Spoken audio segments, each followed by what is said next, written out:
March 23rd, 2013 started out like any other day. I left my house to do errands, like I'd done so many Saturdays before that. And while I was away, my husband Glenn suffered a massive brain hemorrhage. We never spoke to each other again. Glenn was rushed to this very hospital, where I was immediately told there's no hope. He's got a brain bleed, the doctor said, as bad as they come. We'll try and operate, but he's already in a coma. You should say your goodbyes now. Well, Glenn was a strong man, so I wasn't surprised that he survived the brain surgery. No swelling, no brain seizures, no more bleeding. But after sitting vigil in the ICU for 4 days, more bad news. The hemorrhage had caused 80 to 90% brain damage in his brain stem. The brain stem, as you know, controls your primal bodily functions, like breathing. There was no coming back from this. I called his family in New York, gave them the grave news. I would keep him on ventilator life support long enough for them to come out and say goodbye, and then we would let him go. While I sat by Glenn's bedside, waiting for his family to arrive from out of town, I was approached by a representative from One Legacy. They told me that Glenn had signed up to be an organ, tissue, and eye donor when he renewed his driver's license just a few months before. I didn't know what to think or what to do. It was all happening so fast. I don't remember much of that day, actually.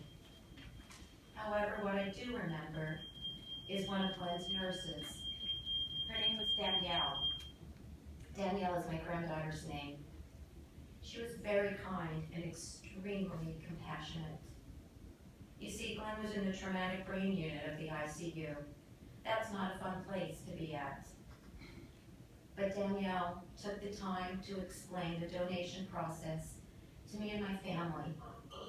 You know, she even sat with me when I met with One Legacy very late at night in case I had any questions or concerns. I will never forget her. I would also like to thank Dr. Vespa, who is here today. He looked after Glenn while Glenn was here. I will be forever grateful to him for his loving care of my husband and the courage for him to tell me the truth of Glenn's true medical situation. But in the midst of my most unimaginable grief and shock, I felt pride. Pride for my man. Pride for his decision to be a donor. Pride for what would have been the last chapter of his life. Glenn now lives on in others. You know, today is the first day that I've been back here since March 28, 2013, the day Glenn took his last breath. Today is bittersweet for me, but I also feel pride once again. It's overflowing, actually. It's been 2 years since Glenn died. Glenn has inspired me to be a better person. He was the kindest and most loving man I have ever known. He lived a purposeful life. I'm living a purposeful life now.